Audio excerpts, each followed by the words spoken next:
Hey guys, welcome back to another Duel analysis, and today we have a video submitted by Adroa. I'm not really sure how to pronounce his name, but yeah, so it's a Pendulum Magician deck versus an Eldlich deck. So before I jump right into the deck list, if you're enjoying the content so far, do remember to like, subscribe, and comment down below on some of the things that I commented. Like, do you think that that's the most optimal way of doing things, or is there like additional alternatives to like go through the board, or is there something that I say that doesn't really make sense, or what's the thinking process of the player? Yeah, do share with us below. And yeah, let's jump right into the deck profile. So this deck profile is a bit interesting because he's playing the Zug Magician version, and thus there's one white wing there. And then what I don't really like about this Pendulum deck is the fact that you're playing Into the Void. Yeah, because Into the Void is we play mainly because it's a FTK deck and we want to draw as much as possible. And usually if you play such drawing cards, you will want to play exactly 40 cards because it somehow like utilize that effect more and make it such that your deck, instead of 40, is actually a 37 card deck, which increase the chance of you drawing specific cards that you need. Which in this case, yes, you do need your White Wing and Double Iris fast to get out your Zug. Yeah, so I'll say if you really want to play Into the Void, I would say keep your deck to 42, maybe take out one Ash Blossom and maybe one more Duelist Alliance, I would say. Yeah, or even just remove the whole artifact side package because it feels like there's too many things going on in the deck. And since you're playing the Zug version, Time Star Magician to me is very important because it actually helps grab the rest of your Magician card, and in addition they help you send them to the graveyard instead of the extra deck. Because in order to grab out Zug, it needs to be either in your hand, on the field, or in the graveyard. It doesn't work if it's in your face-up extra deck. Yeah, so do take note of that. So extra deck wise, I would really recommend putting in Time Star Magician if you really want to play the Zug version, but Zug itself isn't that competitive, so I think you should think twice. If you are playing for the fun, then yeah, I would say go ahead, but if you are playing to climb the platinum ladder, I would say do consider again and maybe find some alternative, maybe just focus on the artifact side build. So without further ado, let's jump right into the video. Oh, yep, this. Actually, I don't mind giving Zug a try if I have Zug with me, but I dismantled it in my early days of playing this game, and I sort of regret it quite a bit because I think I would love to have some Zug video. Yeah, and this Eldlich deck is a bit interesting, I would say, because I already watched the gameplay. He doesn't really have like any his Eldlich didn't really stay on the field for very long. Yeah, so okay, actually in this case I'll actually normal summon Skull Crowbat instead of using Astrograph effect to jump out something, because once you use Skull Crowbat effect, you can get Wisdom Eye and you skill maybe your White Wing or Purple Poison. I'll skill White Wing so you can at least protect my Skull Crowbat Joker just in case there's any like effect Veiler or things that target my Dark Spellcaster. Because I think not a lot of people know, but the White Wing Pendulum effect is if it targets any of your Dark Spellcaster, you can negate the effect, then you destroy this card itself. Yeah, so this card actually will protect your Skull Crowbat Joker from being like effect Veiler or Imperm or anything that tries to destroy it. Yeah, so I'll skill this actually, and then normal summon Skull Crowbat so that it won't be able to get negated. Yeah, so after searching Wisdom Eye, I'll set it on the other side, pop it to set Double Iris, which in return you'll be able to trigger your Astrograph effect to special summon out, and then add back one card to your hand, which is like which is +0 instead of -1, because if you're doing this way, you're minusing one card from your hand. Yeah, so doing that you are actually like adding one more card to your hand instead. Yeah, which I thought is a bit more optimal. Yep. So if you have searched Wisdom Eye earlier on, you'll be able to trigger using Astrograph effect, and you will still have two Pendulum monsters on the field. Okay, so this is a standard pre-Pendulum Electromite. Yep, I'll pop it now first so that I can trigger Electromite effects. Yeah. Instead, I'll search for Pendulum, Star Pendulum Graph as well, because if I destroy it, I'll be able to get Harmonizing out.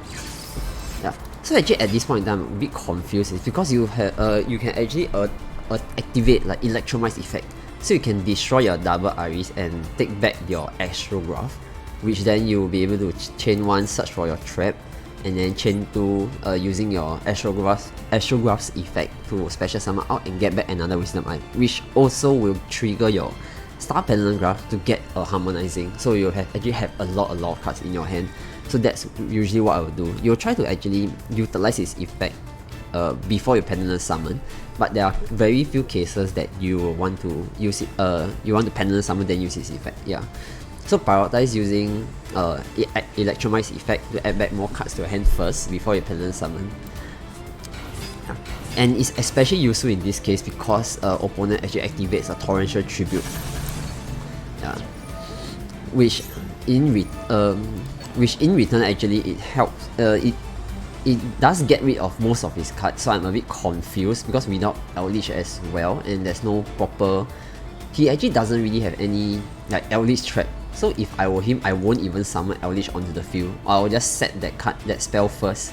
Yeah, because there's no reason to summon it. There's no Eldlich trap that requires a Eldlich monster on the field. Yeah, so I'm a bit confused of what he did. And actually, just now if you have summoned like Pendulum Sorcerer as well, you could have popped both and get out a trap. Yeah. It's surprising to see people playing Ice Dragon Prison, and especially in Pendulum deck, we don't usually have a lot of graveyard. Yeah, and in this case, I'll actually search for Harmonizing just to prepare for next turn, because Harmonizing is very important. So try to always prioritize having a Harmonizing card on your field. I mean on your hand, so you can pen summon them out. Yeah, and this is the reason why I don't really like Into the Void, because it actually discard your whole hand at the end of the turn, which actually is hard to recover from Pendulum Magician. If let's say your opponent clears your field, including your Pendulum skill, it's hard for you to recover. I would say it's near impossible for you to recover with just one card, unless that one card is maybe like Dark Worm. Dark Worm itself will be able to set the other skill, but other than that, it's very hard for Pendulum Magician to recover, especially when you have no cards in your hand and all on your field. But I guess at least in this case, the opponent didn't really do much, and he still managed to keep his both of his skill on the field. Yeah.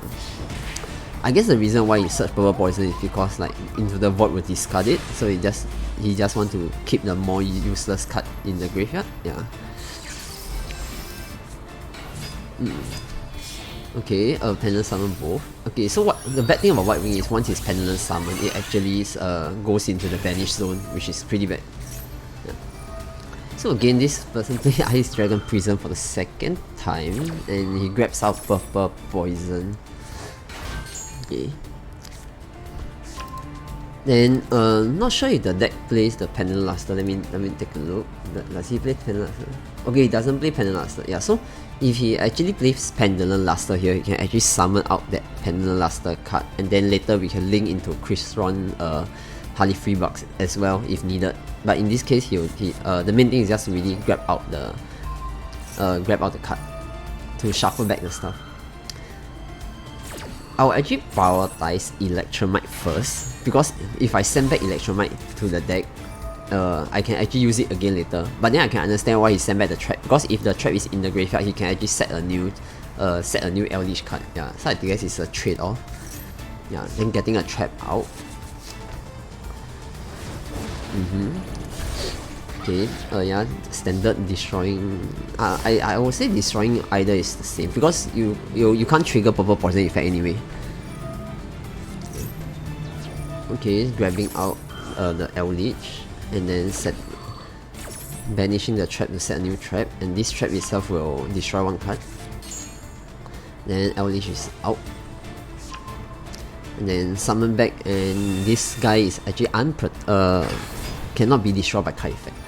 Actually, in this case, normally your trap, you should actually activate it during your battle step. It might not make much of a huge difference here, but it's always good to encourage the opponent to go into battle phase first, because once they go in battle phase and then you destroy the monster, your opponent can't summon more unless they move to main phase 2, which means that they cannot attack again. So usually your sort of like responses to destroying stuff, try to delay as long as possible. Either delay it till the end phase if you can, or if until the battle phase, then that will be good as well. So prioritize. Ask yourself if this card can be activated during the end phase.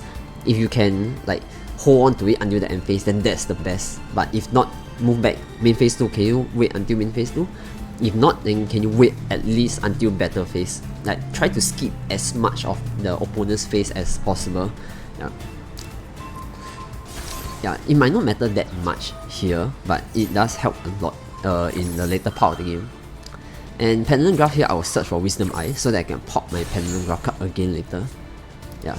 So in this case, if you have added Wisdom Eye here, you can, during your turn, you can pop your Wisdom Eye to set Oath Dragon, which in return will pop your Star Pendulum Graph again. Yeah. So try to pop this spell card as much as possible, especially when it's already on the field.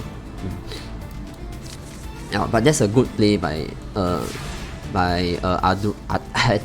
Adroa, so that because this trap card, if you can't destroy the card, you actually send them to the graveyard. So it doesn't matter even if that Eldlich has cannot be destroyed by card effects. Yeah.